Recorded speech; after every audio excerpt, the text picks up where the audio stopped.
పవన్ కళ్యాణ్ గారికి తీవ్ర విషాదం పొంచి ఉంది. పవన్ కళ్యాణ్ గారికి ఎప్పుడు ఎటువంటి ప్రమాదం జరుగుతుందో కూడా ఎవరు ఊహించలేని పరిస్థితి. ఎందుకంటే ఆయన ఎక్కడ ప్రచారం చేసినా గాని ఆయన యొక్క ఫ్యాన్స్ కట్టుదిట్టం చేయలేమట. ఆయన ఫ్యాన్స్ ఆ విధంగా అయితే అక్కడ రెచ్చిపోతా ఉంటారు. ఆయన మీద పడిపోతా ఉంటారు. సో, దాన్ని కంట్రోల్ చేయడానికి పవన్ కళ్యాణ్ గారు కూడా చాలా ప్రయత్నాలు చేస్తారు. అయినా గాని ఫ్యాన్స్ ఊరుకోరు. ఫ్యాన్స్ మీద పడిపోతా ఉంటారు. సో, అటువంటి సమయాల్లోనే మనం ముందు కూడా చూసామట. పవన్ కళ్యాణ్ గారు ప్రమాదాలు. తుటిలో తప్పించుకున్నారు చాలా ప్రమాదాల నుంచి. సో, అందుకనే ఆయన పవన్ కళ్యాణ్ గారు ఈ కొండగట్టు ఆంజనేయ స్వామి గుడికైతే ఎళ్లి, అక్కడ పూజలు గట్రా నిర్వహిస్తా ఉంటారు ఎప్పటికప్పుడు. సో, ఇదే తరుణంలోనే తన ప్రాణాన్ని రక్షిస్తున్నటువంటి కొండగట్టు ఆంజనేయ స్వామిని మళ్ళీ ఆయన సందర్శించడానికి, మళ్ళీ ఆ గుడిని సందర్శించడానికైతే పవన్ కళ్యాణ్ గారు తెలంగాణ ఎళ్లారు. జగిత్యాల జిల్లాకెళ్లారన్నమాట. జగిత్యాల జిల్లాకెళ్తే అక్కడ ఫ్యాన్స్ విపరీతంగా ఆయన చూడడానికొచ్చారు. కనీసం పోలీసులు కూడా ఆళ్ళని ఆపలేకపోయారన్నమాట. పవన్ కళ్యాణ్ గారు ఎప్పుడైతే ఈ లోపల ఉన్నారో ఫ్యాన్స్ అందరూ కూడా కారు మీద పడిపోవడంతో పవన్ కళ్యాణ్ గారు ఆ లోపల నుంచి ఏదైతే రూపురేయి ఉంటుందో పైకి కారు డోర్ పైకైతే ఎక్కారన్నమాట. డోర్ పైకి ఎక్కి కూర్చొని అందరికి అభివాదం తెలుపుతారు. అప్పటికి కూడాను ఫ్యాన్స్‌ని ఆపలేకపోతున్నారు పోలీసులందరూ కూడాను.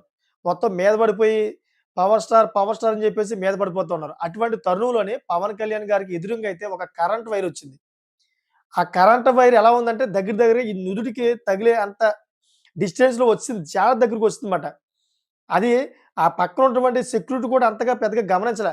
ఈయన మాత్రం ప్రజల్ని ఆ ఫ్యాన్స్ అందరిని కూడా గమనిస్తూ వాళ్ళకి అభివాదం తెలుపుతూ ఆ వైరు ఇలా దగ్గర రాగానే ఒకేసారి ఇలా డౌన్ అయ్యారన్నమాట. వెనక్కి డౌన్ అవ్వడంతోటి ఇంకా ఎమ్మటనే వితిన్ సెకండ్స్‌లోనే ఆ ప్రమాదం నుంచి తప్పించుకున్నారు. లేకపోతే గనక పవన్ కళ్యాణ్ గారు ఈరోజు మనం ఊహించలేని పరిస్థితిలో ఉండేవారు. చాలా దారుణమైన ప్రమాదంలో ఉండేవారు. అటువంటి దారుణమైన ప్రమాదం నుంచి ఆయనే గమనించి త్రుటిలో వితిన్ సెకండ్స్‌లో అయితే తప్పించుకున్నారన్నమాట.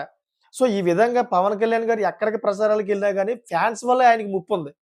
ఫ్యాన్స్ విపరీతంగా ఆయన మీద పడిపోవడం వల్ల పవన్ కళ్యాణ్ గారు కూడా ఆళ్ళకి తప్పించుకొని ఎళ్దామంటే ఫ్యాన్స్ మళ్ళీ ఎక్కడ నిరాశ్రయ అవుతారని జెప్పేసి పాపం పవన్ కళ్యాణ్ గారు అందరికి కూడా అభివాదం చెప్తా ఉంటాడు.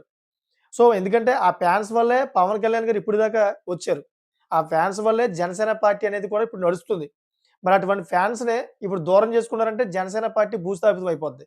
అందుకని ఎక్కడికెళ్ళినా గాని first of all Pawan Kalyan garu ఫ్యాన్స్‌కైతే ఇంపార్టెన్స్ ఇస్తారన్నమాట. సో, ఈ విధంగానే జగిత్యాలలోని కొండగట్టు ఆంజనేయ స్వామిని సందర్శించుకుందామని ఎళ్ళేటప్పుడు ఈ ప్రమాదం తుటిలో ప్రమాదం అయితే తప్పింది పవన్ కళ్యాణ్ గారికి. సో, పవన్ కళ్యాణ్ గారికి ఈ ప్రమాదమే కాదు అంతకుముందు కూడాను రాజకీయంగా ప్రమాదం ఉందని జెప్పేసి జగన్మోహన్ రెడ్డి గారే పవన్ కళ్యాణ్ గారిని హత్య చేస్తారని జెప్పేసి అప్పట్లో కొన్ని వార్తలు ప్రచారాలు గట్టా జరిగాయి. బీజేపీ నుంచి కూడాను అప్పట్లో కేంద్రం నుంచి కూడాను ఇంటెలిజెన్స్ మెసేజ్‌లు వచ్చాయన్నమాట. మీరు చాలా జాగ్రత్తగా ఉండాలి. మీకు భద్రత కూడా పెంచుతున్నాం అని చెప్పేసి అప్పట్లో కొన్ని మెసేజ్‌లు వచ్చాయి. ఆ విధంగా కూడా పవన్ కళ్యాణ్ గారికి ప్రమాదం ఉంది. అంతే కాకుండా ఈ విధంగా కూడా ప్రమాదం ఉంది. సో, పవన్ కళ్యాణ్ గారు ఎక్కడికెళ్ళినా గాని తగు జాగ్రత్తలు తీసుకొని ఉంటే బెటరు. లేకపోతే గనక చాలా ప్రాణ నష్టం జరిగే అవకాశం ఉందన్నమాట. సో, మీకేమనిపిస్తుంది? పవన్ కళ్యాణ్ గారు ఇటువంటి పర్యటనలోని ఎటువంటి జాగ్రత్తలు తీసుకోవాలి? అసలు ఇటువంటి పర్యటనలు చేయాలా? వద్దా? అనే దాని మీద మీరు కామెంట్ చేయండి. అదేవిధంగా మీకు నచ్చినట్లయితే గనక నా ఛానెల్ సబ్స్క్రైబ్ చేసుకోండి. అదేవిధంగా ఇంకొంతమందికి షేర్ చేస్తారని కోరుకుంటున్నా. Thank for watching friends.